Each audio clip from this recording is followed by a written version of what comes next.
ఈ గ్రేవీ అంతా ఇట్లా వేసుకోవాలి వీటి మీదకి.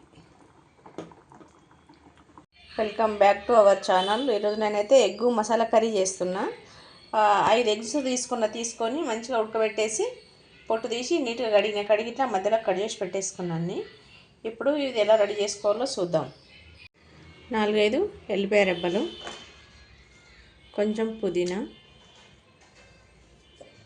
కొంచెం కొత్తిమీర, 4 పచ్చిమిర్చి, 2 మీడియం సైజు ఉల్లిగడ్డలు, 1 స్పూన్ ధనియాలు, 1/2 టీ స్పూన్ జీలకర్ర, కొంచెం దాల్చిన చెక్క, 2-3 ఇలాచీలు, 2 లవంగాలు. ఇవి స్పైసీ మసాలాలు. ఇంతే. 8 జీడిపప్పులు. ఇవన్నీ వేసి ఇప్పుడు మెత్తగా గ్రైండ్ చేసుకుందాం. కర్రీకి సరిపడా వేసుకోవాలి. మనం కర్రీ ఎంత చేసుకుంటామో దాన్ని బట్టి వేసుకోవాలి. ఇప్పుడు సన్నం ఒక ఉల్లిగడ్డ, మీడియం సైజు ఉల్లిగడ్డ సన్నం తరిగి పెట్టుకున్నా, అది వేసేసుకున్నాం. ఇప్పుడు మంచిగా గోల్డ్ కలర్ వచ్చేసింది. ఇప్పుడు ఇందులోనే 2 టమాటాలు సన్నగా తరిగి పెట్టేసుకున్నా, ఇవి కూడా ఇందులో వేసేసుకున్నాం.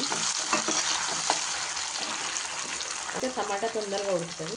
పసుపు కూడా వేసుకున్నాం. ఇందులోనే వేసుకోవాలి. టమాటా మెత్తగా ఉడికిపోవాలి. ఇందులోనే ఆయిల్లో పెడితే టమాటా తొందరగా మాడిపోతుంది.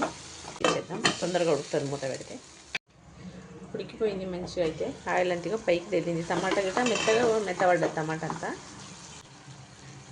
నేనైతే ఏం తీసుకుంటున్నాను.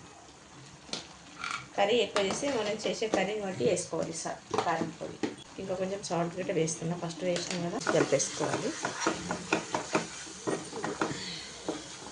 నిమిషం మొత్తం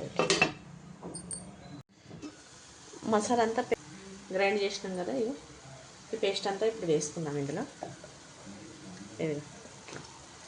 మసాలాలన్నీ వేసినంతా మంచిగా కలిపి ఉడికితేనే కర్రీ మంచి టేస్ట్ వస్తుంది. లేకపోతే అంతా పచ్చివాసన వచ్చేస్తుంది. ఉడకని కొంచెం గరం మసాలా వేస్తున్నాం. స్పైసీ అన్నీ అందులో వేసేసినాం. మిక్స్ పెట్టినప్పుడే కరివేపాకు పైకి వెళ్ళి వేస్తే ఫ్లేవర్ మంచిగా ఉంటుంది. చాలా బాగా వస్తుంది ఫ్లేవర్. కరివేపాకు ఎప్పుడు కర్రీ చేసేటప్పుడు మనం తాలింపులో ఆయిల్లో కాకుండా ఇట్లా చూద్దాం. ఆయిల్ ఉడికించుకోవాలి.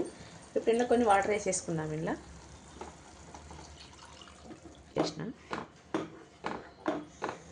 ఇక ఇంత మాత్రం వచ్చేసింది. ఇంకా కొన్ని గిట్ట వేసుకోవచ్చు వాటరు.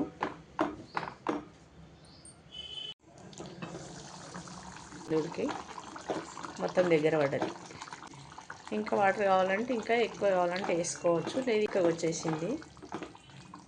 ఇట్లా వేసుకున్నాం కదా, అన్నీ ఇందులో పెట్టేసుకుందాం. అన్నీ ఇట్లా పాడైపోతాయి. ఎగ్స్ అన్నీ ఇరిగిపోతాయి.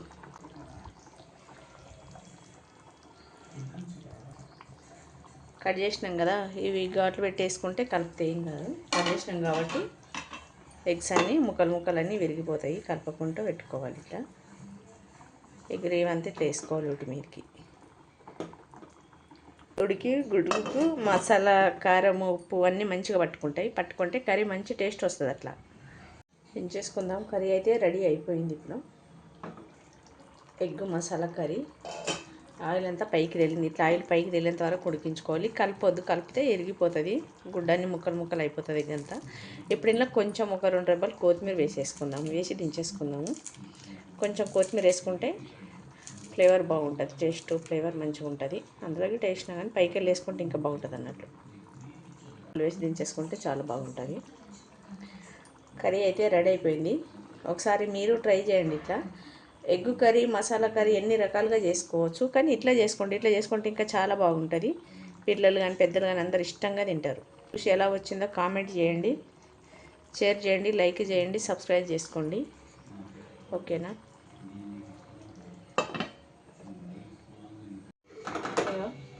కర్రీ అయితే చాలా బాగా వచ్చింది. ఇట్లా చేసుకోవాలి. తిని చూసి టేస్ట్ ఎలా వచ్చిందో చెప్పరా ఒకసారి.